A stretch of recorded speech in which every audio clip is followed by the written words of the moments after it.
क्या भारत कभी world cup खेलेगा? वर्ल्ड कप क्या वो जीतेगा? वर्ल्ड कप हम नहीं जीत पाएंगे। इस जनरेशन को अगर इस तरह से समझाऊं, हमें 7 से 9 सुनील छेत्री चाहिए हाँ। अगर हमें अपना लेवल वर्ल्ड कप के लेवल के पास लेके जाना है। एक पेरेंट्स जो है वो ज़्यादा उनका झुकाव क्रिकेट की तरफ हो गया है और कहीं ना कहीं पेरेंट्स ये बात को लेके कंप्रोमाइज़ कर लेते हैं भी बच्चा क्रिकेट खेल रहा है। जब कुछ ही फुटबॉल की या और गेम की बात आएगी तो वहाँ उनका भी थोड़ा रवैया चेंज हो जाता है।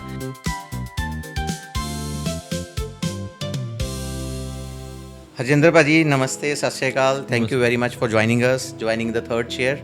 वर्ल्ड कप चल रहा है, सेमीफाइनल स्टेजेस क्लियर हो गई हैं, पूरी दुनिया में धमाल मचा हुआ है। हिंदुस्तान में एज़ यूजुअल हर 4 साल के बाद शोर मचता है, हम कहाँ हैं? तो मेरा पहला सवाल आपसे, सबसे इम्पोर्टेंट सवाल, क्या हिंदुस्तान, क्या भारत कभी वर्ल्ड कप खेलेगा? वर्ल्ड कप क्या वो जीतेगा? देखिए, सीधा आंसर, कभी हिंदुस्तान वर्ल्ड कप को जीतेगा? मेरे को जो मैं समझ रहा हूँ, जो मैं हालात देख रहा हूँ, उस हालात में देख के मेरे को लगता है भी हमारे लाइफ टाइम में वर्ल्ड कप हम नहीं जीत पाएंगे। मैं चलिए दोबारा क्वेश्चन फेस करता हूँ, क्या हम वर्ल्ड कप खेल पाएंगे? मेरे को नहीं लगता भी हम अपने लाइफ टाइम में वर्ल्ड कप खेल पाएंगे। बहुत बड़ी स्टेटमेंट दे रहे हैं सर आप। नहीं, मैं जो कह रहा हूँ वो तकरीबन हर फुटबॉल एक्सपर्ट को, और चाहे वो ऑल इंडिया फुटबॉल फेडरेशन हो, चाहे वो हमारे जो फुटबॉल के प्रेमी हैं वो हों, उनको दिख रहा है भी हम लोग वर्ल्ड कप क्वालिफाई नहीं कर पाएंगे। आने वाले 50 सालों में मेरे को नहीं लगता भी हम क्वालिफाई कर 50 साल में यस क्वालिफाई भी नहीं कर पाएंगे। जिस माहौल में हम जिस माहौल में हम लोग, जैसे हमारा फुटबॉल का सिस्टम चल रहा है। बहुत बड़ी स्टेटमेंट है और मेरे को लगता है दर्शक एक निर्णय खुद लेंगे। थर्ड चेयर है दर्शक, वो बताएंगे सच क्या है या समय बताएगा सच क्या है। पर एक्सपर्ट के मुंह से ये स्टेटमेंट, भाई हम वर्ल्ड कप जीतना तो दूर, अगर खेल भी पाएँ आने वाले 50 सालों में, जिस तरह से प्रेजेंट सीन है फुटबॉल का इंडिया में, उसको मद्देनजर रखते हैं। पाजी 1962 में हम एशियन चैम्पियन थे। आज अगर मैं सिर्फ एशिया की बात करूं, ऑन रिकॉर्ड 26वें नंबर में तो हम एशिया में हैं, और मेरे को लगता है 130 के प्लस हम इंटरनेशनल लेवल पे हैं। एक टाइम पे हिंदुस्तान, दक्षिण कोरिया, ऑस्ट्रेलिया, जापान, ये जो तीनों टीमें वर्ल्ड कप खेल रही हैं, उनको हरा देता था। क्या फ़र्क आया? आज की डेट में हम नेपाल, उज्बेकिस्तान, इन टीमों से भी नहीं जीत पा रहे हैं। इतना क्या फ़र्क आ गया पिछले 40 सालों में? हमें ऊपर जाने की बजाय हम नीचे की तरफ चल पड़े। संजय जी, इसमें देखने वाली बात ये है भी 62 में जब हम लोग नेशनल टीम में देखें, पीछे जाएं, तो 62 जो फुटबॉल टीम थी उसमें आप देखेंगे उसमें सरदार जर्नैल सिंह थे, बिल्कुल जी। उसमें अरुण घोष था, पीके बनर्जी थे, तो ऐसे बहुत सारे नामी प्लेयर थे जो उस वक्त उस टीम में खेलते थे, और जो उनका इंडिविजुअल फुटबॉल था वो आज के प्लेयरों से बहुत बढ़िया था। एंड उसके बाद आज की डेट में अगर हम उसके बाद एक डिकेड, दूसरा डिकेड, तीसरा डिकेड आया, फिर उसके बाद कुछ अच्छे प्लेयर आए, कुछ एक बंच ऑफ प्लेयर्स एक टीम को रिजल्ट देने के लिए ज़रूर चाहिए। उस टीम में बहुत सारे अच्छे अच्छे प्लेयर थे जिन्होंने बाद में एशियन ऑल स्टार टीम में भी खेला है। आज की डेट में हम ये देख रहे हैं, हम जब भी कोई इंटरनेशनल मैच की रिजल्ट मांगते हैं तो हम देखते हैं, एक डिकेड था हम विजन की तरफ देखते थे, विजन एक बहुत अच्छा प्लेयर है, कुछ कर देगा। उसके बाद एक नेक्स्ट डिकेड आया, फिर बेचिंग भूटिया की तरफ देखते हैं, और बहुत सारे फुटबॉलर्स, फुटबॉल के नाम अगर फुटबॉल की बात करें तो सिर्फ वो जानते थे भी विजन है, उसके बाद नेक्स्ट डिकेड आया तो भूटिया है, उसके बाद नेक्स्ट डिकेड आया तो छेत्री है। तो मतलब हमारा हर एक का हर डेकेड का एक एक हीरो प्लेयर था भी, वो कुछ कर देगा तो हम लोग फुटबॉल में आगे चले जाएंगे। ऐसा नहीं है।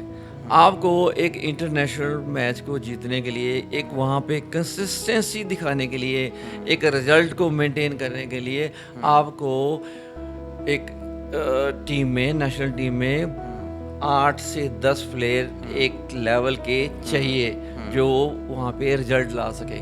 एक प्लेयर, 2 प्लेयरों से ऐसा नहीं होता है। उस टीम में 62 के बाद भी कुछ सालों तक बहुत अच्छे प्लेयर हुए हैं जिनकी इंडिविजुअल ब्रिलियंस बहुत अच्छा था फुटबॉल में। उसके बाद ये हमारी बदकिस्मती रही है भी, जैसे ऑल इंडिया फुटबॉल फेडरेशन या those who are responsible to run the show, वो इसको ठीक तरह से संभाल नहीं पाए। जैसे जैसे वर्ल्ड ने इम्प्रूव किया, अरब कंट्रीज ने इम्प्रूव किया, साउथ कोरिया, जापान ने इम्प्रूव किया, अब इधर जो हम इधर जाए इंडोनेशिया, मलेशिया, इन्होंने जैसे इम्प्रूव किया, इवन हमारा नेबरिंग कंट्री बांग्लादेश ने इम्प्रूव किया। हम उनकी स्पीड को पकड़ नहीं पाए भी वो कैसे इम्प्रूव कर रहे थे, तो हम वहीं उसी चाल पे चले रहे आहिस्ता आहिस्ता आहिस्ता। लेकिन ये बात ज़रूर है भी, अगर एक फर्स्ट 11 नेशनल टीम में अगर भुटिया जैसे 7, 8, 9 प्लेयर हैं, छेत्री जैसे हैं या विजयन जैसे हैं कुछ प्लेयर हैं, तो उससे पहले हमारी टीमों में इंदर सिंह थे, मंजीत सिंह था, बंगाल के सुधीर कर्माकर थे, हमारे सुभाष भौमिक था, ऐसे बहुत सारे प्लेयर हैं, मैं इनके नाम भी नहीं ले सकता, यहाँ बहुत इन्हें ज़्यादा हैं। वो ऐसे चाहिए थे जो 11 में से कम 8, 7, 8 प्लेयर ऐसे चाहिए जो टीम को कैरी कर सकें टू द नेक्स्ट लेवल। वो आज की डेट में नहीं है। तो मैं इस जनरेशन को अगर इस तरह से समझाऊं, हमें 7 से 9 सुनील छेत्री चाहिए अगर हमें अपना लेवल वर्ल्ड कप के लेवल के पास लेके जाना है। एक्चुअली तो हमारे को ऐसे प्लेयर बहुत ज़्यादा चाहिए, लेकिन ये है अगर हम ये सोचें भी हमारे का कुछ रिजल्ट होना चाहिए, हमारी कोई एग्जिस्टेंस इंटरनेशनल फुटबॉल के उस प्लेटफॉर्म पे नज़र आए, तो कम से कम हमारे को एक टीम में एक टॉप क्वालिटी के 8-9 प्लेयर तो चाहिए। जैसे इस अर्जेंटीना की टीम में मैंने देखा तो पिछले वर्ल्ड कप जो जीता इन्होंने, उसमें से 19 प्लेयर इसके इस टीम में भी हैं, इस वर्ल्ड कप में भी। तो आप देखिए 4 साल से वो 19 प्लेयर जो टीम के साथ जुड़े हुए इंटरनेशनल टीम के साथ, उनका बनता है फाइनल में पहुंचना। अभी जो बात आपने कही, आपने मेरे को आपके इस सवाल में ही मेरी बात का जवाब छुपा हुआ है। जैसे आप कह रहे हैं भी 19 प्लेयर पिछले वर्ल्ड कप के खेल रहे हैं इसमें, बिल्कुल, तो इसका मतलब ये है भी पिछला वर्ल्ड कप जीतने वाली टीम के बंच ऑफ प्लेयर्स 19 में से कम इस टाइम शायद 7-8 प्लेयर फर्स्ट 11 में भी होंगे। तो मेरी बात इस बात का अपने आप ही प्रूव करती है भी उस लेवल के प्लेयर चाहिए। अब हम बात कर रहे हैं उनकी, वो वर्ल्ड कप लेवल का सीन है भी, वहाँ पे उस लेवल के प्लेयर चाहिए। अगर हमने एशिया में डोमिनेट करना है तो हमारे को हमारे लेवल के जो हमारे टॉप प्लेयर हैं, छेत्री, भुटिया या विजन, उस एक डिकेड में हुए हैं या और प्लेयर अच्छे हैं, वैसे ही इक्वल लेवल के प्लेयर 7, 8, 10 प्लेयर चाहिए जो फर्स्ट 11 में हो। एग्री।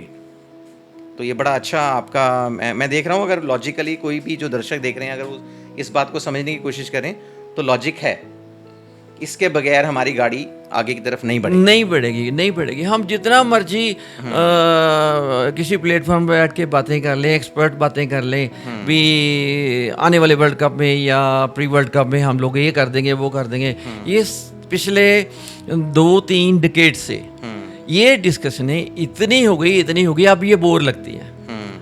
अब इनकी कोई अहमियत नहीं है भी, हम लोग बार बार डिस्कस करते हैं अगले वर्ल्ड कप में हम ये कर लेंगे, 27 में ये कर देंगे, 37 में ये कर देंगे, ऐसा कर देंगे। तो ऐसा कुछ नहीं है भी, ये ग्राउंड पे काम करने के बाद ही होगा भी, ऐसे प्लेयर हमारे को प्रोड्यूस करने पड़ेंगे और उसके लिए क्या क्या करना है ये बेहतर जो हमारी ऑल इंडिया फुटबॉल फेडरेशन है या और जो स्टेट एसोसिएशन हैं वो बेहतर जानती हैं भी हमारी क्या रिस्पॉन्सिबिलिटीज़ हैं, हमारे को क्या काम करना चाहिए भी हम ऐसे प्रोड्यूस कर सकें प्लेयर। जो हमारे जेनजीज हैं या मिलेनियल्स हैं, मैं उनको बताना चाहूँगा हरजिंदर पाजी के बारे में। हरजिंदर पाजी 1974 से लेके 1983 तक 73 से लेके 83 तक आपने इंडिया को रिप्रेजेंट किया है। 78 में आप इंडियन टीम के 77 में आप कैप्टन बन गए इंडियन टीम के। आपने 2 एशियन गेम्स खेली, 70 और 82। तो आज इंटरव्यू में हमारे साथ हरजिंदर भाजी हैं। उनको यहाँ बुलाने का कारण सबसे बड़ा है, ये उस दौर से फुटबॉल को देख रहे हैं जब हमारा गोल्डन इरा था, और आज तक इन्होंने उस सारी फुटबॉल को होते हुए ऊपर से नीचे जाते हुए देखा है। तो पाजी मैं आपसे आपके बारे में थोड़ा जानना चाहूँगा। आपने 1974 में एशियन यूथ कप जीता बैंकॉक में, ईरान के साथ आप जॉइंट विनर रहे। तो उस दौर में आप यूथ थे, अंडर 19 प्रोबेबली आप उस टाइम थे। तो उस टाइम का यूथ जो टैलेंट था और आज का अंडर 9 का यूथ जो टैलेंट है, क्या फ़र्क है? ये यूथ आगे रिजल्ट नहीं दे पा रहा। आपके टाइम से प्लेयरों ने रिजल्ट दिया, आप यूथ थे, उसके बाद आपने इंडिया के लिए खेला, सीनियर इंडिया के लिए खेला, तो क्या फ़र्क आया? देखिए, जो मेरी समझ में आ रहा है, मैंने जो देखा वो तो उस वक्त हमारे टाइम में जो इंडिविजुअल प्लेयर्स थे ना, उनकी क्वालिटी आज के प्लेयरों से बेहतर थी। एक तो ये है, और मैं सबकी नहीं कह रहा, कुछ प्लेयर थे लेकिन काफ़ी थे। जैसे मेजॉरिटी वाली वाली बात जो कर रहे हैं, काफ़ी प्लेयर तो मतलब थे जो बराबर के एक हाँ, जिनका एक एक प्लेयर का अपना अपना नाम था। तो जैसे पंजाब ले लो, हमारे टाइम में पंजाब में मंजीत सिंह था, इंदर सिंह था, गुरदेव था। तो ऐसे प्लेयर थे, बराबर के प्लेयर, ये एक ही लेवल के थे। तो ऐसे केरला में थे, ऐसे ही बंगाल में थे, ऐसे ही महाराष्ट्र बॉम्बे में थे। तो उस वक्त नॉर्थ ईस्ट में प्लेयर नहीं होते थे ज़्यादा। नॉर्थ ईस्ट के प्लेयर इंडियन टीम में बहुत कम होते थे, शायद ही कोई एक आध होता होगा।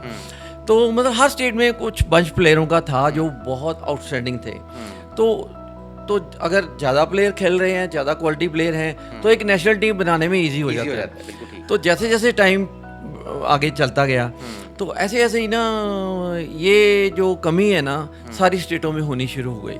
भी प्लेयर्स क्वालिटी हालात ऐसे बनते रहे भी। एक तो हमारे टाइम में, जैसे हम पंजाब की बात करें तो एक मालपुर एरिया था, जिसमें डिस्ट्रिक्ट होशियारपुर में सैकड़े ग्राउंडें थी, कई 100 ग्राउंड्स थे, जिसमें हर एक में फुटबॉल खेला जाता था, और फुटबॉल ही था।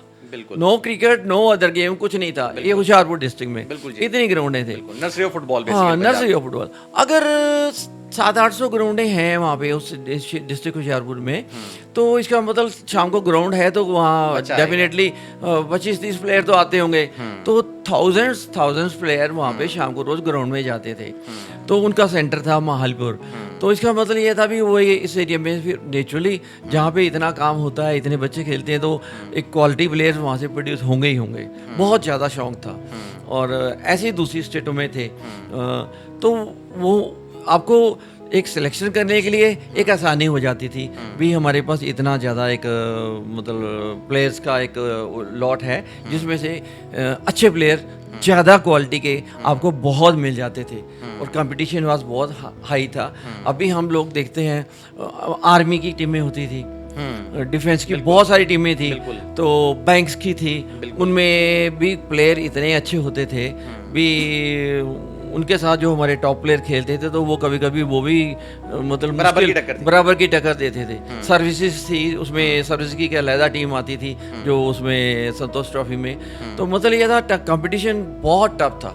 अभी वो कंपटीशन नहीं है, क्योंकि प्लेयर्स की कमी हो गई है, प्लेयर्स बहुत कम खेल रहे हैं फुटबॉल। तो पंजाब से तो बिल्कुल ही वो ग्राउंडें सारी कन्वर्ट हो गई हैं, शायद क्रिकेट में ही कन्वर्ट हो गई हैं। बहुत सारी कन्वर्ट हो गई हैं। तो इसीलिए फिर जब आप एक बड़े लेवल का एक आपने सिलेक्शन करनी है, तो आपके पास प्लेयर ही थोड़े कम होंगे, वो गिनती के क्वालिटी प्लेयर नहीं होंगे। तो नेचुरली आपका जो वो नेशनल टीम है वो इतनी बढ़िया बढ़ेगी नहीं, और वो फिर इंटरनेशनल परफॉर्मेंस को जरूर इफेक्ट करेगी। बिल्कुल। मैं आपकी बातों एक छोटा सा मैं अपना भी इंसिडेंट, मालपुर का नाम लिया आपने, तो मालपुर में मैं 1990 में इंटर कॉलेज खेलने के लिए गया चंडीगढ़ की टीम से। तो सुबह सुबह हम कमरों में ही थे अपने, अंधेरा ही था अभी उस टाइम, तो बाहर से बहुत आवाज़ें आ रही थी जैसे ग्राउंड में कोई खेल रहा है। तो मैंने पूछा भी क्या कौन है बाहर ग्राउंड में? वो कहते जो आसपास दुकानों वाले हैं ना लोग, मतलब मैं क्रेज़ की बात कर रहा हूँ आपको, तो वो खेल रहे हैं। मैं बाहर जाके देखने गया, वो हमारे जैसा फुटबॉल खेल रहे थे। तो आप क्वालिटी ऑफ फुटबॉल देख सकते हो मालपुर उस रेंज में, इतना शौक था उस टाइम पे फुटबॉल का। अब मैं पंजाब में काफ़ी काम कर रहा हूँ पिछले कुछ टाइम से। अगर मैं सड़कों के दोनों तरफ देखूं हाईवेज के, आपको क्रिकेट के ग्राउंड्स दिखते हैं, फुटबॉल के ग्राउंड दिखने बंद हो गए हैं। तो शायद एक ये भी कारण है 98-3 में जब हम वर्ल्ड कप जीता हिंदुस्तान, तो उसके बाद से झुकाव आम जनता का क्रिकेट की तरफ हुआ, क्योंकि वो वर्ल्ड कप एक जीता। अब क्या फुटबॉल को रिवाइव करने के लिए कोई ऐसा क्या करना पड़ेगा हिंदुस्तान की टीम को, बच्चों का झुकाव वापस फुटबॉल की तरफ हो?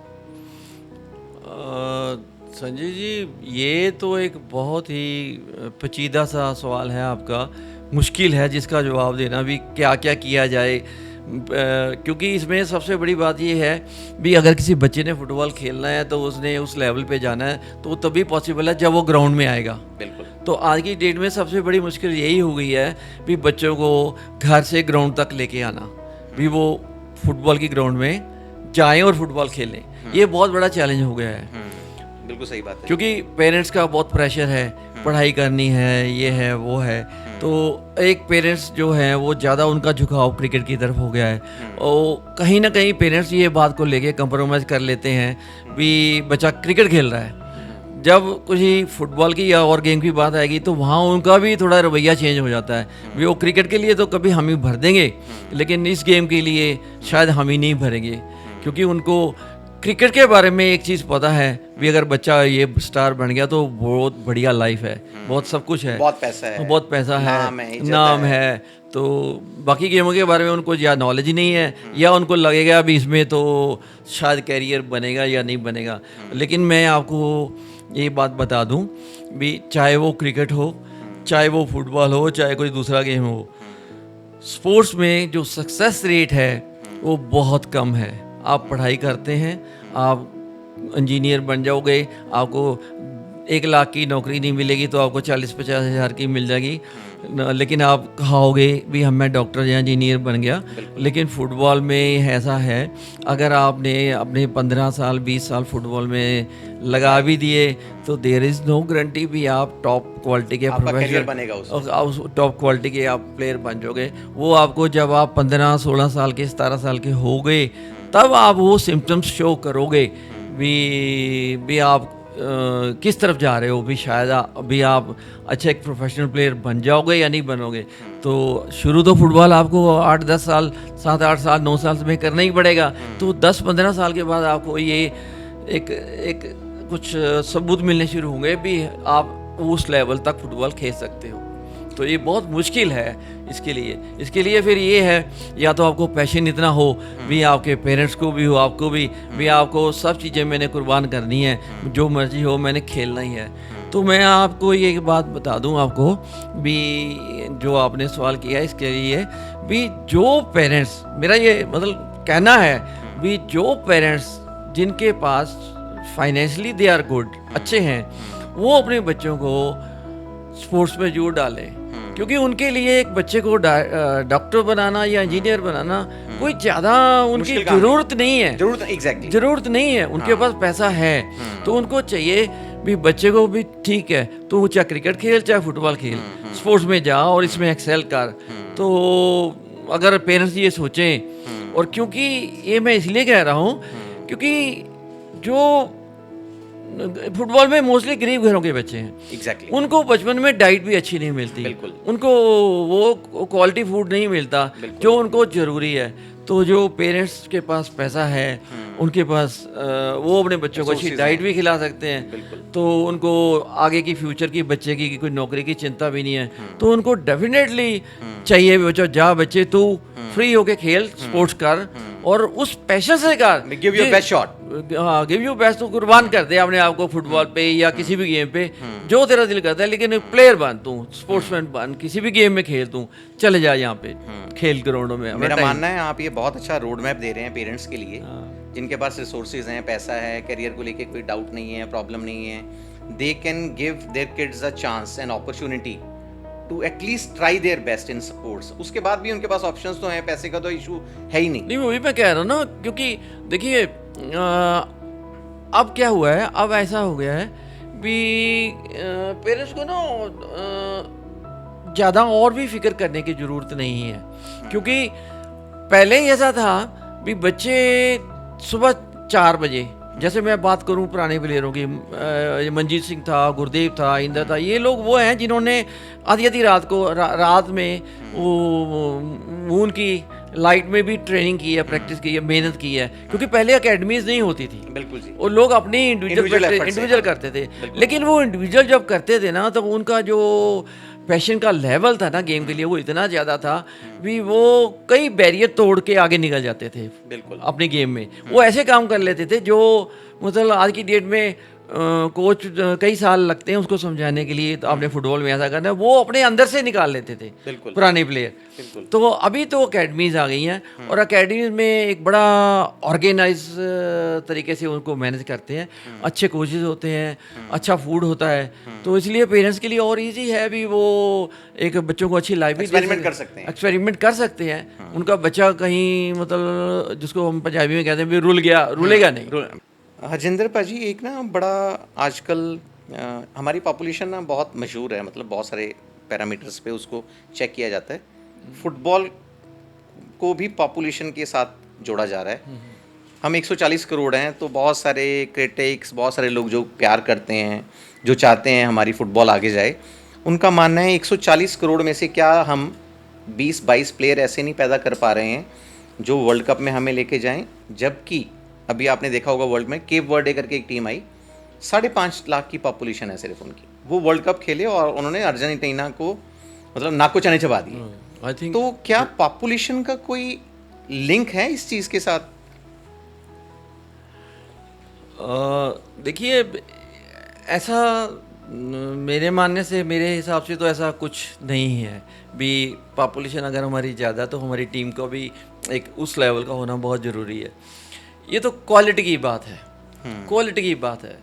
अब जैसे मैंने आपको पहले बताया था भी, एक पंजाब एक बड़ी स्टेट है, पंजाब एक फुटबॉल में भी नाम फुटबॉल में नाम है सालों से, और पहले भी था। बिल्कुल ठीक है। और मैं थोड़ा पीछे चला जाता हूँ। ठीक है। अब देखिए, अभी अगर पंजाब का एक डिस्ट्रिक्ट होशियारपुर था, बिल्कुल जी। ठीक है, सारे पंजाब ले लो, कहीं फुटबॉल नहीं था, आज भी नहीं है, सिर्फ होशियारपुर में ही था, अभी भी वही है। बिल्कुल ठीक। तो इसका मतलब पंजाब की पॉपुलेशन करो अगर 3 करोड़ है, 3 करोड़ है, तो यहाँ इस डिस्ट्रिक्ट होशियारपुर की पॉपुलेशन कितनी होगी? उसके जो 10% होगी रफली, 100-200 गांव होंगे। हाँ रफली 10% होगी, 30 हाँ, लाख ठीक है ना? होगी मिला के। तो वहाँ पे गुरदेव सिंह वहाँ से था, मंजीत वहाँ था, इंदर सिंह वहीं का था, जरनैल सिंह वहीं थे। ठीक है। अगर हम उसके बाद जो सेकंड लाइन की बात करें, बहुत अच्छे अच्छे आउटस्टैंडिंग प्लेयर हुए हैं, वो सारे वहीं के थे। ठीक है। परमिंदर इस एरिया का, बिल्कुल, ठीक है, सुखविंदर इस एरिया का, परमार इसी एरिया का। हाँ जी, ठीक है। अगर हम ये सारी बातें करें तो फिर मतलब इसका पॉपुलेशन के साथ इसका तो कोई लेना देना नहीं है। इससे पैशन और पैशन, सिर्फ पैशन। अगर बच्चों को शौक है तो वो दिल से प्रैक्टिस कर रहे हैं, उनको वो खुला टाइम निकालते हैं गेम के लिए, शाम को ग्राउंडों में जाते हैं, वहाँ एक अच्छा उनके पास कुछ कोच है जो ट्रेनिंग देता है, कुछ बॉल चाहिए जो बेसिक रिक्वायरमेंट ग्राउंड चाहिए। और पुराने अगर आप इतिहास में देखो सारे हिंदुस्तान के, तो आज की जैसे आजकल इक्विपमेंट्स हैं, ऐसे तो बूट ही नहीं थे, बिल्कुल नहीं, मेरे को ऐसी ग्राउंड ही नहीं थी, बिल्कुल जी, ऐसा ग्रास नहीं था, ऐसे गोल पोस्ट नहीं थे, बिल्कुल।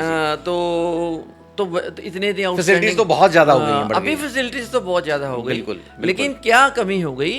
कमी सिर्फ हो गई है उस लेवल के पैशन की। अगर एक बच्चे को पैशन है तो वो जो कोच ने बताना है ग्राउंड में क्या क्या करना है, क्या तुम्हारी जरूरत है एक अच्छे मैच में रिजल्ट लाने की, वो अच्छा प्ले जिसके पास पैशन है, जो गेम को आस्ते आस्ते समझने लग पड़ता है, जैसे जैसे वो बड़ा होता है, वो अपने अंदर से निकाल लेता है। मतलब फुटबॉल बाहर नहीं है, फुटबॉल उसके अंदर है। उसने बाहर निकालनी है और कोच ने उसको पॉलिश कर देना है। कोच ने उसको एक सिस्टम में ढालना है भी, आपने हमारी ज़रूरत ये है, लेकिन अब उसमें जो ज़रूरत है एक कोच ने बता दिया, एक उस प्लेयर के पास पैशन है, तो उसको जब ये पता चलेगा भी कोच ने मेरे को ये बताया, मेरी ज़रूरत है, कुछ वो अपने अंदर से निकालेगा। बिल्कुल। तो वो एक बहुत बड़ा एक ताकत बन जाती है। और मैं समझता हूँ पॉपुलेशन के कुछ नहीं है। अब आप हिंदुस्तान की बात ले लो, नॉर्थ ईस्ट में फुटबॉल है, बिल्कुल है, और अभी हुआ है पिछले काफी अच्छे से चल रहा है। 15-20 साल से हो रहा है, बहुत Yes, चल रहा है, क्योंकि yes. वो अभी वो फुटबॉल ही खेलते हैं, ठीक है, Yes. बहुत ज़्यादा। कुछ और गेमों में भी आए हैं। बंगाल में पहले से था, शुरू से बंगाल जब से इंडिया आज़ाद हुआ है उससे बिल्कुल जी। पहले से भी बंगाल Yes, में था। बिल्कुल। और बंगाल को छोड़ के और किसी को फुटबॉल में कोई बात ही नहीं करता था, सारे मानता बड़े ही नहीं क्लब भी था। उधर से हैं, मोहन बगान, कर्नाटका में था फुटबॉल पहले बहुत बढ़िया, और कर्नाटका और बंगाल, केरला। केरला और पंजाब में ही था, और किसी स्टेट में फुटबॉल नहीं था। बिल्कुल, जो अभी भी लग रहा है भी अभी भी इन्हीं स्टेटों में है फुटबॉल। बंगाल का फुटबॉल बिल्कुल कम हो गया हाँ है, जी। नॉर्थ ईस्ट में ज़्यादा हो गया है, बिल्कुल कर्नाटका बिल्कुल ही खत्म हो गया है, बिल्कुल जी। ठीक है। बॉम्बे में फुटबॉल की बात करें हाँ तो जी। महाराष्ट्र में भी फुटबॉल कुछ नहीं था। अभी भी जो फुटबॉल है वो थोड़ा बहुत मुंबई में ही है, मुंबई में ही है, वो हाँ क्लब जी। की वजह से है। हाँ जी। कुछ जो रिलायंस की एकेडमी है, हाँ जी। लेकिन मेरे को ये भी कहने में कोई वो ग्रेज नहीं है भी, अभी जो रिलायंस की एकेडमी है उसमें भी जो रिजल्ट हम लोग समझते हैं जो देना चाहिए। होने चाहिए उतने नहीं हो रहे हैं। हाँ, वो भी रफली 2011 या 15 के आसपास बनी है। इसका कोई पॉपुलेशन से नहीं है, इसमें तो पॉपुलेशन का जो एक न- अब बात चलती है वो नहीं है। नहीं, इसे इसे इसे है भी आप क्या प्रोड्यूस कर रहे हो, क्वालिटी की क्या चीज़ प्रोड्यूस कर रहे हो। 10 आदमियों में से ही हो सकता है वो आदमी, और ना हो तो 1 लाख में से भी कोई अच्छा ना निकले। तो मेरे को लगा आपकी इन बातों से एक आपने बड़ा अच्छा सुझाव दे दिया। अगर कोई ऑल इंडिया फुटबॉल फेडरेशन या जो लोग मैटर करते हैं सुन रहे हैं, जहाँ जहाँ ऑलरेडी हब हैं, बजाय कि सारे हिंदुस्तान में फुटबॉल को फैलाने के, जो हब प्रोमिनेंट हैं, अगर हम वहीं पे काम बढ़ा दें तो क्या आपको लगता है वो रिजल्ट बेटर हो जाएंगे हमारे? अब ये बात जो आपने पूछी है ना, इस बात का जो जवाब मैं आपको ऐसे दूंगा भी, मैं भी इस चीज़ से जुड़ा हुआ हूँ। कैसे? जैसे आपने पूछा भी जो हब्स हैं वहाँ पे एग्जैक्टली फोकस करना ट्रेडिशनल चाहिए। हब्स हैं, हाँ, होना चाहिए। अब देखिए 2 साल पहले ऑल इंडिया फुटबॉल फेडरेशन ने मेरे को अपॉइंट किया as a head scout, right ठीक है। हेड स्काउट उन्होंने मेरे को अपॉइंट कर दिया, राइट। लेकिन मेरे को काम नहीं करने दिया। मतलब you were not given that freedom to work, I was not given freedom. आप बस हेड बन गए। मैंने उनको ये कहा भी मैं अपने लेवल पे असम में जाना चाहता हूँ, मैं अपने लेवल पे मणिपुर जाना चाहता हूँ for scouting, for scouting, right. मैं पंजाब के गांव-गांव में जाना चाहता हूँ, पंजाब के गांव-गांव में मैं जाना चाहता हूँ। केरला के कोई जो हब हैं वहाँ दिखना चाहता हूँ भी, वहाँ पे जो अकेडमीज हैं या बच्चे अपने आप से खेल रहे हैं, बिल्कुल। जहाँ जहाँ हब है तो वो कैसे खेल रहे हैं। तो मेरे को मेरे ऊपर रिस्ट्रिक्शन लगा दी गई, मेरे को फ्रीडम नहीं दी गई। मेरे को फ्रीडम नहीं दिया, मेरे को जाने ही नहीं दिया। फिर मैंने उनको ये बोला चलो फिर मेरे को आपने हेड स्काउट बनाया, मैं एक नेशनल लेवल का टूर्नामेंट होता है अंडर 15 या अंडर 17 या अंडर 19, आप मेरे को बोलते हो वहाँ जाके बाहर बैठ के वो सिलेक्शन करो आप उसकी। अब वहाँ पे 200 प्लेयर आते हैं खेलने के लिए सारे इंडिया से। अब 200 में से मैंने सिलेक्शन कर दी, लेकिन मैं इस बात को कभी नहीं मानता। मैं ये मान के चलता हूँ भी बहुत सारे ऐसे प्लेयर होते हैं जिनके पास टैलेंट होता है, वो नेशनल में खेलने नहीं आते, बिल्कुल, किसी ना किसी वजह से, बिल्कुल। लेकिन वो डिजर्व करते हैं, वो नेशनल प्लेटफॉर्म पे बढ़िया फुटबॉल खेल सकते हैं, बिल्कुल, तो वो पार्टिसिपेट नहीं करते। अब वो तो बच्चे बाहर रह गए ना, बिल्कुल। तो हमारे एक बड़ा पूल बाहर रह गया। हाँ, एक बड़ा पूल बाहर रह गया। तो फिर बाद में मैंने उनको बोला भी मेरे को आप पंजाब के लिए परमिशन दे दो। मैं यहाँ के बहुत सारे डिस्ट्रिक्ट को पर्सनली जानता हूँ, मैं पंजाबी हूँ, मैं यहाँ से हूँ, मेरे को वो भी नहीं करने दिया, मेरे को वो भी नहीं करने दिया। और मेरे को बोला वो उस टूर्नामेंट में आपने जाना है, वहाँ सिलेक्शन करना है। तो फिर मेरा तो कोई फायदा ही नहीं है वो, तो मतलब आप फिर मेरा टैलेंट जो है, जो मैं अपने आप को समझता था भी मैं मेरे का इसमें टैलेंट है भी, मैं इसको बच्चों को स्काउट कर सकता हूँ, तो मेरे को मैं वही मैंने उन्हीं को देने थे प्लेटफॉर्म पे भी आप लोग इनको भी ट्रायल के लिए बुलाओ। तो उन्होंने मेरे को काम नहीं करने दिया। तो मैं AIF के साथ 1 साल था, उसके बाद आई रिजाइन, मैंने छोड़ दिया। वो आपकी आत्मा नहीं मतलब आप जस्टिफाई किया, फायदा ही कुछ नहीं है ना, फायदा ही कुछ नहीं है कर रहे हैं जो फायदा। मतलब एक पंछी को बोला आप पंछी हो पर बांध दिए, उड़ना नहीं, करना काम ही नहीं करने देना, तो फिर फायदा क्या करने का जब। अच्छा, फिर उसमें मैंने ये बात को साबित भी कर दिया। साबित कैसे कर दिया आप देखो भी, अब मैं आपको बताता हूँ विद प्रूफ। भी इंडिया में अंडर 17 वर्ल्ड कप हुआ, हाँ बिल्कुल हुआ जी। अंडर 17 वर्ल्ड कप हुआ। हाँ जी। तो उस वक्त मैं एकेडमी में था। हाँ जी। ठीक है। हाँ जी। इंडिया का कैंप पहले से ही चल रहा था अंडर 17 का, 1.5 साल 2 साल हो गए थे। Right. Under 17 world cup India में हो रहा है, उसका कैंप नेशनल सेलेक्टर्स ने सेलेक्ट कर लिया था पहले ही। Okay. और वो कैंप चल रहा था गोवा में। ओके। ठीक है। वो गोवा में कैंप चल रहा है और मैं यहाँ पे चंडीगढ़ अपनी एकेडमी चला रहा हूँ, Chandigarh football academy. Chandigarh football academy. Right. और एक सबब बना, मैं यहाँ से अपनी टीम को लेके वहाँ पे इंडिया टीम के साथ मैच खेलने गया। आप अपनी एकेडमी की टीम अपनी को लेके academy अंडर की- 17 की अंडर 17 एकेडमी लेके गया गोवा। इंडियन टीम की। इंडियन अपनी हाँ, एकेडमी अपनी एकेडमी को आप वहां लेके गए गोवा लेके गए। Right. जहाँ पे इंडिया का कैंप लगा हुआ था। Right. और उसको 1.5 साल हो गया था वर्ल्ड कप के लिए। वर्ल्ड कप के लिए। ओके। वहाँ मैं गया तो और मेरी रिक्वेस्ट पे ऑल इंडिया फुटबॉल फेडरेशन ने वो हमारे को 2 मैच दे दिए। तो मैं अपनी एकेडमी को लेके गया। तो वहाँ जाके हमने 2 मैच खेलने थे इंडिया टीम के साथ। तो एक मैच हमारा इंडिया टीम के साथ ड्रॉ हो गया, एक हमने उनको 3-0 से जीत लिया। आपकी टीम ने 3-0 से हमारी इंडियन एकेडमी टीम ने जो वर्ल्ड इंडिया कप, टीम को वर्ल्ड कप की जो तैयारी कर रहे थे उनको 3-0 से जीत लिया। तो आपकी टीम को वर्ल्ड कप में जाना चाहिए था फिर तो वहाँ पे फिर उन्होंने क्या किया, उन्होंने हमारे को बोला भी हम आपके बच्चे तो बहुत अच्छे हैं। तो उन्होंने हमारे 7 बच्चों को इनरोल किया फिर उस उस कैंप टीम में में डाला, टीम कैंप में में डाला। बुला लिया। तो एक प्लेयर था जैक्सन, हाँ जी, काफी काफी उसने मशहूर शायद player गोल भी किया जिसने वर्ल्ड कप में गोल वर्ल्ड किया। एक ही गोल किया जिसने। मैं उन्होंने उसको नहीं लिया। मैंने उनको बोला आपने जो बाकी प्लेयर लिए हैं ना 7, इनमें से आप ये 2 प्लेयरों को वापस भेजोगे, ये 5 को तुम रखोगे, क्योंकि मेरे को भी पता है ना कौन अच्छा है कौन खराब है। बिल्कुल। तो ये 2 आप भेजोगे, ये 5 को आप पक्का रखोगे, क्योंकि मेरे को पता है ये उस लेवल के हैं। उन्होंने जैक्सन को नहीं रखा, मेरी बात नहीं मानी। हम लोग वापस आ गए। वो 5 को उन्होंने बुला लिया, वो 5 साथ गए, वही 2 बंदों को उन्होंने वापस भेज दिया जिसको मैंने बोला था आप भेजोगे। 5 को रख लिया और 5 फर्स्ट 11 में खेले। इसका मतलब ये है, जो मैं आपको बात कह रहा हूँ वो साबित हो गई भी उस टूर्नामेंट के अलावा भी बच्चे बाहर होते हैं। यस, तो मैं यू ये मेड अ पॉइंट एग्जैक्टली। उसके बाद मेरे को उन्होंने बनाया स्काउट। तो मैंने उनको बोला भी मेरे को जाने दो, लेकिन उन्होंने मेरे को कुछ काम नहीं करने दिया। ये वही जानते हैं भी वो ऐसा क्यों चाहते थे। तो वो जैक्सन को सिलेक्ट नहीं किया। अब हुआ क्या भी, जैसे जैसे वर्ल्ड कप नजदीक आता गया, जैक्सन जो है वो बहुत उदास हो गया। वो हमारी एकेडमी में था, उसने हमारी एकेडमी में 5 साल गुजारे थे। तो मेरे को अब मैं क्या कर सकता हूँ अगर वो रखने ही नहीं चाहते तो उसके बाद क्या हुआ, वो हमारी एकेडमी से भाग गया। वो हमारी एकेडमी छोड़ के मिनर्वा में चले गया। और मिनर्वा में चले गया और उसके बाद क्या हुआ भी, वो समहाउ आई डोंट नो, मेरे को कुछ नहीं पता, उसको कॉल आ गया कैंप के लिए। उसके बाद वो मिनर्वा के को रिप्रेजेंट किया उसने, रिप्रेजेंट किया और थ्रू मिनर्वा वो वहाँ पे कैंप में चले गया। मिस्टर रंजीत बजाज। रंजीत बजाज की टीम से। अब मैं इनसे पूछना चाहता हूँ भी, जब मैंने आपको बोला था भी ये प्लेयर आपको चाहिए आप रख लो, आपने नहीं रखा। उस प्लेयर को आपने करीब 8-10 महीने के बाद दोबारा बुलाया। अगर उसको पहले रख लेते तो आप वो प्लेयर टीम के साथ और अच्छे से जेल करता, वो वहां आगे चले जाना था। तो 5 प्लेयर हमारे आपने रखे, वो जो फर्स्ट 11 में खेले।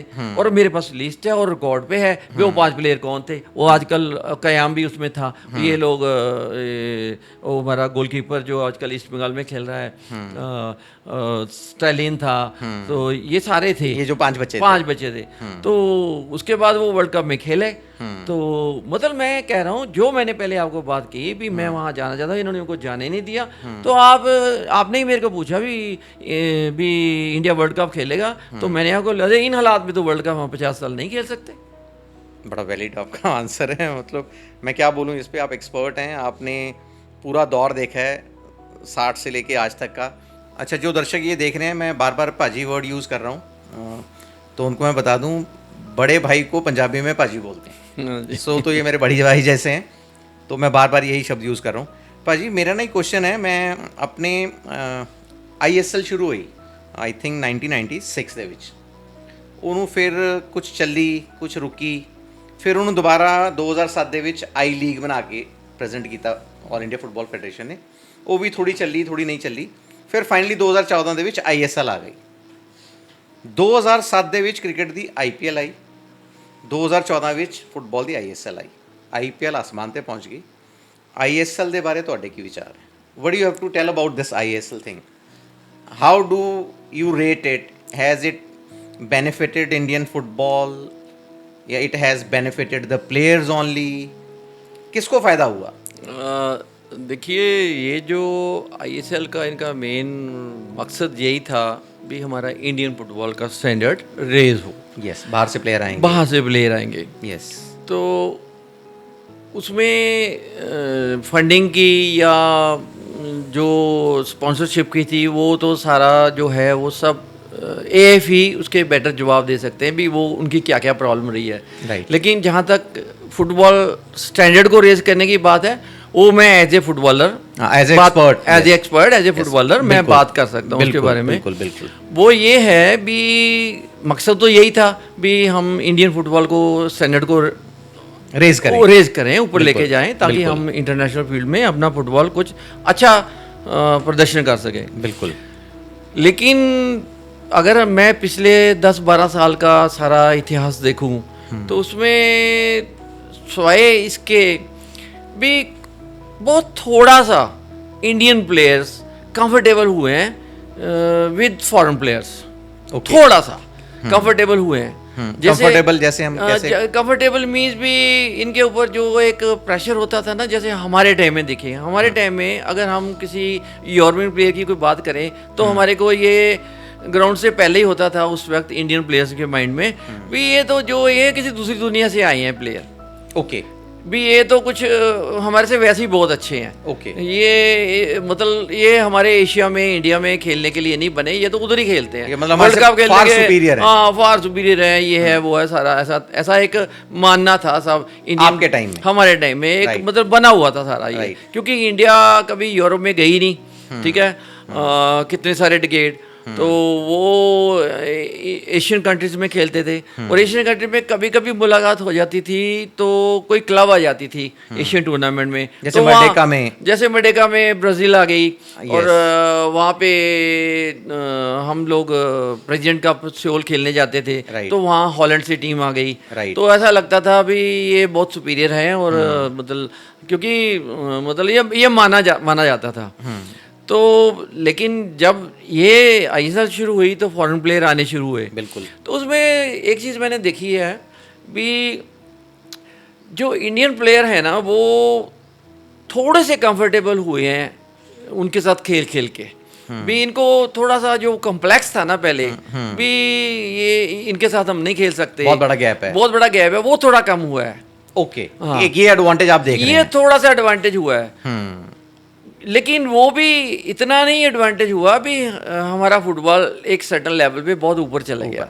बस वो प्लेयर जिन्होंने ISL ही खेली है जो खेल रहे हैं नेशनल प्लेयर या कुछ और प्लेयर वही कंफर्टेबल हुए हैं। जो पुराना असर था यूरोपियन का जो भी वो बहुत अच्छे हैं, वो हमारे नीचे वाले जो प्लेयर्स हैं या दूसरे प्लेयर हैं अपार्ट फ्रॉम दिस ISL वो सबके ऊपर वैसे ही है अभी। वो अभी का वैसे है, मतलब जो एक्सपोज हो गए ISL में प्लेयर वो थोड़े से बेटर हुए। थोड़ा सा नंबर टू फुटबॉल स्टैंडर्ड को अगर हम ये कहें भी उनका कोई इंडिविजुअल फुटबॉल बहुत बढ़िया हो गया है। जो होना चाहिए था वो नहीं हुआ। वो टेक्निकली उतने बढ़िया नहीं बने। वो एक फुटबॉलिंग जो टैलेंट होता है एक इंटरनेशनल मैच खेलने के लिए, जो एक ब्रिलियंस होती है भी उसने कोई ऐसा काम कर दिया जैसे आप वर्ल्ड कप में देख रहे हैं प्लेयर कर देते हैं, ऐसा कुछ इंडियन प्लेयर नहीं कर रहे हैं।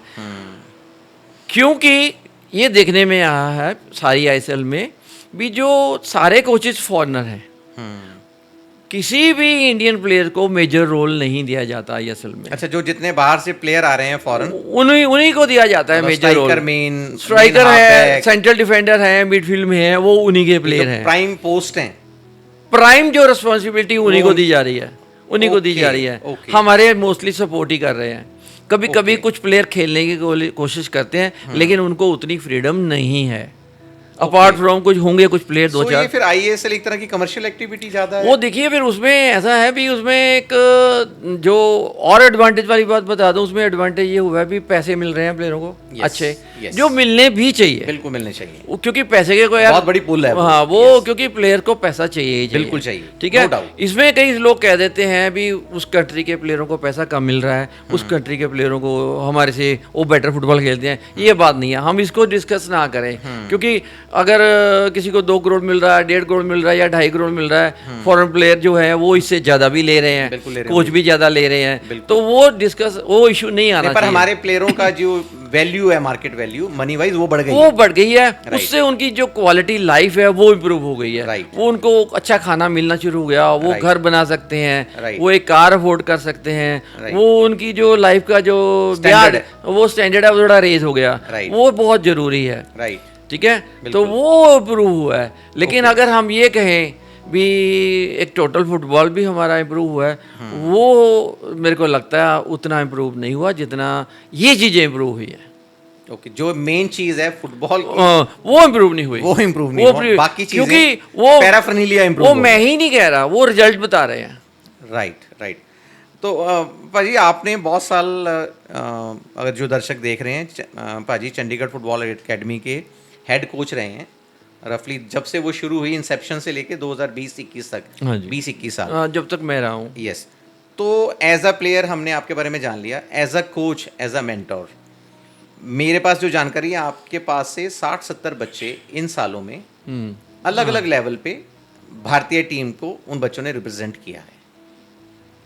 और ये जो आंकड़ा है, ये मैं आपके मुंह से ही जानना चाहता हूँ, इस आंकड़े में वो जो बच्चे हैं, कितने बच्चे सीनियर टीम में भी चले गए, आपके सिखाए हुए बच्चे चंडीगढ़ फुटबॉल एकेडमी से? ऐसा है भी जो मेरा एकेडमी हमारी खोलने का मकसद ये था भी हम एक एकेडमी चंडीगढ़ में खोलें, बिल्कुल, जो जैकब साहब ने शुरू की थी। यस, उसका मेन मकसद यही था भी एक फुटबॉल की एकेडमी खोली है। जैकब साहब को बहुत शौक था फुटबॉल का, हाँ जी, और बहुत शॉर्ट पीरियड में उन्होंने कहा इसको हमने शुरू करना है। 2000 में शुरू हुई थी हाँ ये। जी। तो फर्स्ट जो बैच था वो शुरू हुआ था, एक रीजनल एकेडमी थी, सिर्फ पंजाब से नॉर्थ के बच्चे थे। राइट। तो कोई भी एकेडमी शुरू होती है तो उसमें कुछ कमियाँ रह जाती हैं। हाँ जी। वो आहिस्ता आहिस्ता पता लगता है भी हम कहाँ पे वी आर लैकिंग, क्या प्रॉब्लम आ रही हैं। तो वो सेकंड बैच तक सारी चीज़ें सेट हो गई थी, राइट, सेटल हो गई थी, और उसके बाद रिजल्ट्स भी आने शुरू हो गए थे। राइट। लेकिन जो हमारी एकेडमी है वो 2000 में शुरू हुई, उसके बाद वो 2005 में ही रिजल्ट आने शुरू हो गए थे।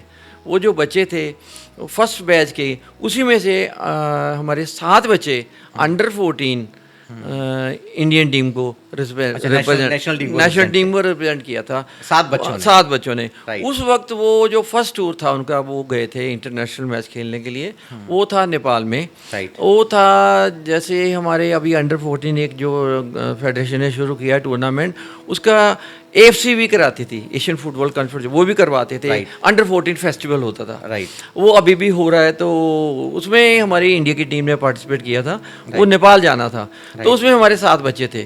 Right. और तो ये देख के भी हमको ये लगा भी हम लोग बहुत सही दिशा में जा रहे हैं। Right. और सब लोग खुश थे भी अच्छे रिजल्ट्स आ रहे हैं। राइट। तो उसके बाद जो बैच हुए उसके में फिर हमने इसको ऑल इंडिया लेवल पे कर दिया। Right. Regional से हटा के ऑल इंडिया कर दिया। तो फिर कहीं से भी बच्चे आ सकते हैं। राइट। तो क्योंकि ये गवर्नमेंट की एकेडमी है, Right. तो हम ये तो सोच के नहीं कर सकते भी हम लोग सिर्फ पंजाब से रखें। लेकिन हमारी कोशिश ये होती है भी राइट एज के बच्चे आएँ और कहीं से भी आएँ लेकिन टैलेंटेड हों। राइट। तो हमारे फिर वो मेडिकल होना, सारे टेस्ट होने, ये सारे जो इसमें पास होता था उनको रखते थे। राइट।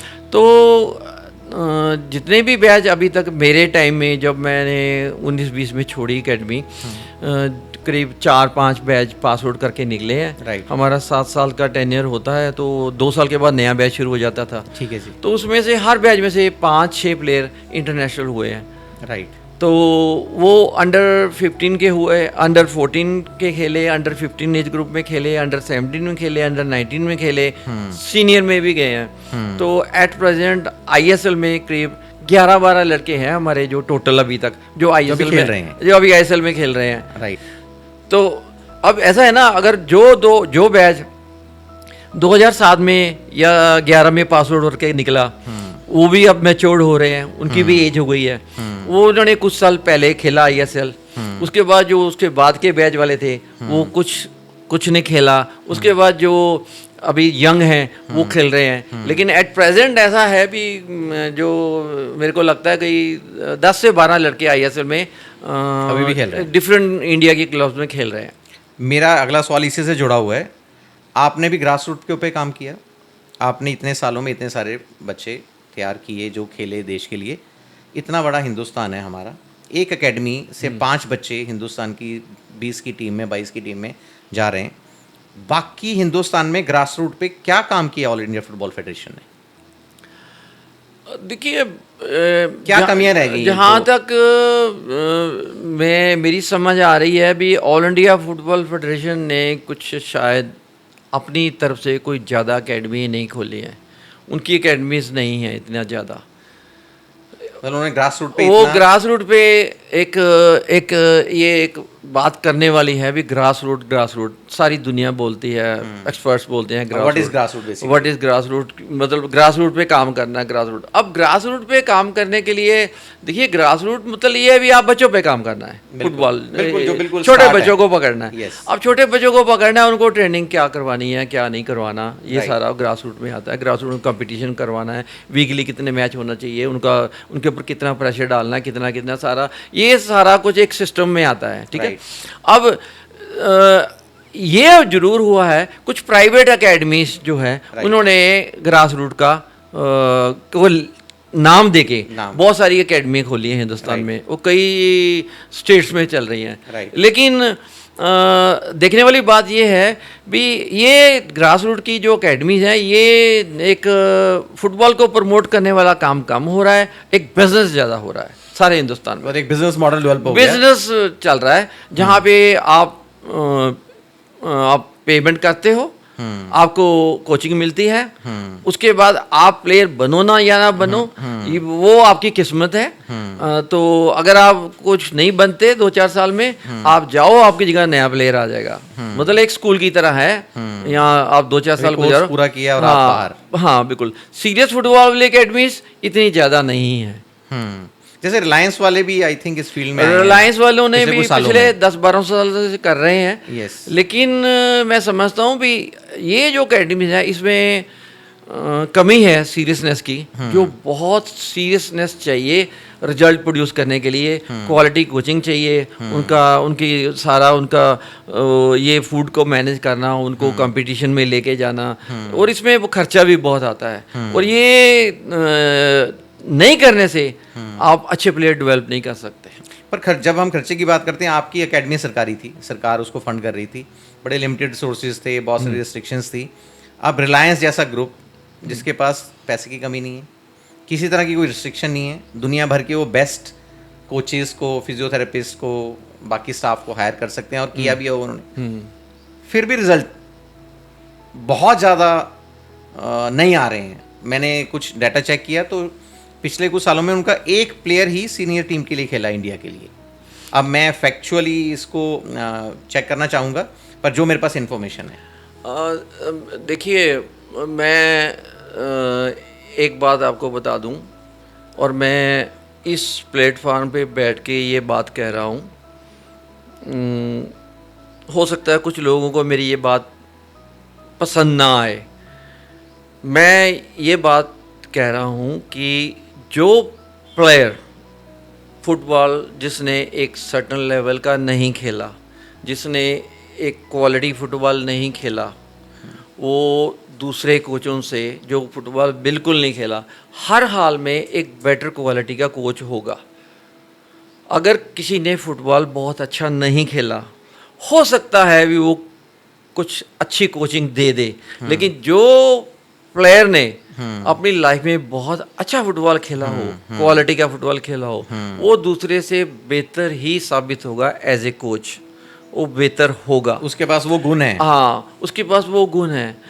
उसकी एक मिसाल मैं आपको दे रहा हूँ। आप वर्ल्ड लेवल पे देख लो, जितने भी वर्ल्ड के कोचेस हैं, जो भी हैं, उनका अपनी बैकग्राउंड देख लो, वो सब टॉप क्वालिटी के प्लेयर रहे हैं अपने टाइम में। बिल्कुल। वही वर्ल्ड की टॉप टीमों के कोच हुए हैं। उन्होंने पुराने वर्ल्ड कप खेले हुए हैं, उन्होंने यूरोप की टॉप क्लबों में अपना 15-15, 20-20 साल फुटबॉल खेला है। बिल्कुल। और दे वर टॉप क्वालिटी प्लेयर्स। बिल्कुल। मैं इसमें ऐड करता हूँ, फ्रेंड्स बैकनबॉर थे जर्मन के, वो एज ए प्लेयर उन्होंने वर्ल्ड कप जीता, एज ए कोच भी जीता। अभी फ्रांस के इस वर्ल्ड कप में जो कोच हैं दीदिए देशों, उन्होंने खुद वर्ल्ड कप जीता और उन्होंने फ्रांस को वर्ल्ड कप जिताया। अभी भी ऑलमोस्ट वो वर्ल्ड कप के बिल्कुल पहुंच गए थे मुहाने पे। तभी मैं आपको बता रहा हूँ कि हमारी एकेडमी के इतने ज़्यादा प्लेयर्स को प्रोड्यूस करने का ये एक बहुत बड़ा कारण ये था भी मैं एज ए कोच कुछ इन बातों को बहुत बारीकी से समझता था भी आज के प्लेयर को आज क्या करना चाहिए, बिल्कुल, जो उसको कल जब वो बढ़ेगा काम आए। बिल्कुल ठीक। तो बिल्कुल ठीक, ठीक है ना। जो आज उसको क्या करना है, जो उसको बड़े होके काम आए, राइट एज पे उसको क्या करना चाहिए। बिल्कुल।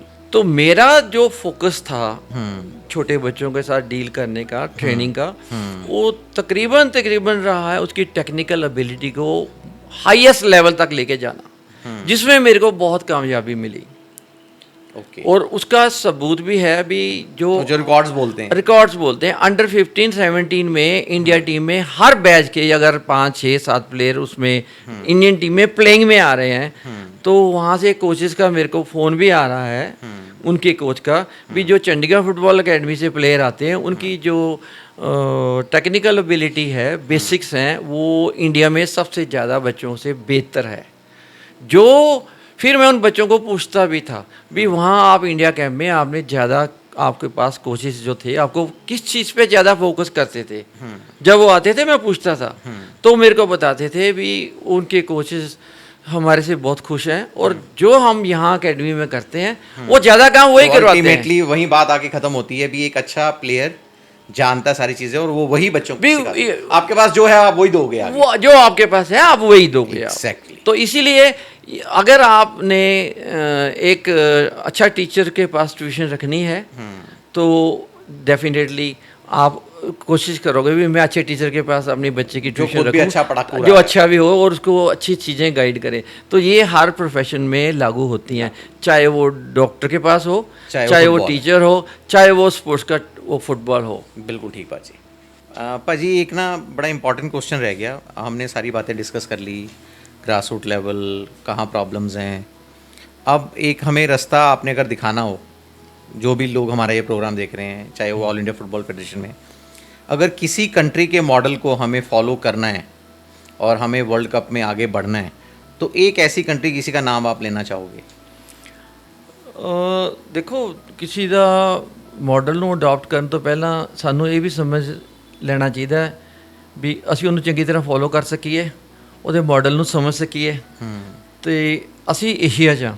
ਹਾਂਜੀ, ਅਸੀਂ ਏਸ਼ੀਆ 'ਚ ਹਾਂ। ਹਾਂਜੀ। ਤੇ ਸਾਡੇ ਨੇੜੇ ਇਸ ਟਾਈਮ ਨੀਅਰੈਸਟ ਜਿਹੜਾ ਇੱਕ ਬੜਾ ਵੱਡਾ ਇੱਕ ਮਾਡਲ ਹੈ ਉਹ ਹੈ ਜਾਪਾਨ ਦਾ। Japan, okay. ਕਿਉਂਕਿ ਅਸੀਂ ਯੂਰਪ ਤੋਂ ਉਹਨਾਂ ਕੰਟਰੀਆਂ ਤੋਂ ਬਹੁਤ ਦੂਰ ਆ।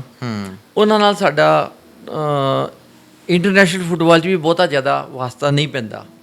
ਅਸੀਂ ਏਸ਼ੀਆ 'ਚ ਖੇਲਦੇ ਹਾਂ। ਅਗਰ ਅਸੀਂ ਆਪਣੇ ਨੇੜੇ ਦਾ ਦੇਖੀਏ, ਕਿਉਂਕਿ ਸਾਨੂੰ ਪਹਿਲਾਂ ਲੋੜ ਹੈ ਏਸ਼ੀਆ 'ਚ ਟੌਪ 10 'ਚ ਆਉਣ ਦੀ। ਬਿਲਕੁਲ ਜੀ। ਤਾਂ ਸਾਨੂੰ ਇਹ ਦੇਖਣਾ ਚਾਹੀਦਾ ਵੀ ਏਸ਼ੀਆ 'ਚ ਦੇ ਜਿਹੜੇ ਕੰਟਰੀ ਨੇ ਅੱਛਾ ਫੁੱਟਬਾਲ ਖੇਡਦੇ ਨੇ, ਉਹਨਾਂ ਨੇ ਆਪਣਾ ਫੁੱਟਬਾਲ ਨੂੰ ਇੰਪਰੂਵ ਕਿੱਦਾਂ ਕੀਤਾ। ਉਹਦੇ 'ਚ ਇੱਕ ਮਿਸਾਲ ਹੈ।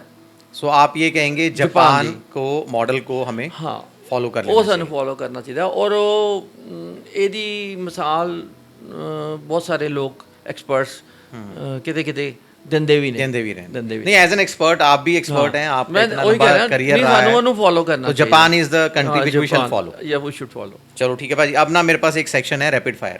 ओके। सो आपने जल्दी से रैपिड फायर मतलब जल्दी जल्दी आपने आंसर देना है। तो मैं क्वेश्चन पूछूंगा आपसे, आपने आंसर देना है।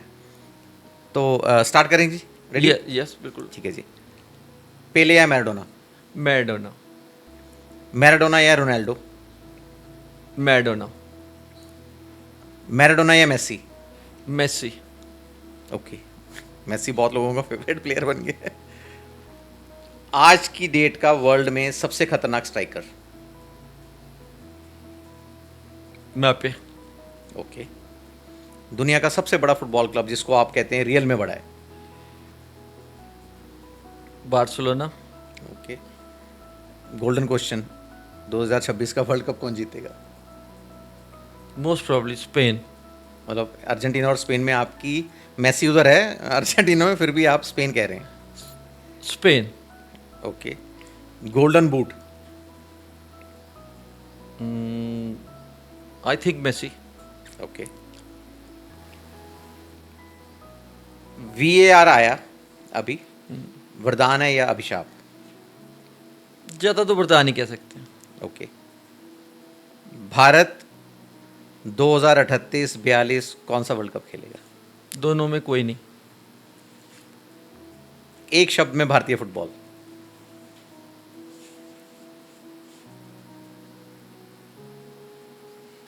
बुरी हालत। थैंक यू वेरी मच पाजी, आपने इतना टाइम निकाला। Thank you. और इतना सारा मैं समझ रहा हूँ, जितने लोग देख रहे हैं इस प्रोग्राम को, खासकर नई जनरेशन, उनको आपके बारे में जानने का मौका मिलेगा। आपके थ्रू इंडियन फुटबॉल को देखने का और समझने का मौका मिलेगा।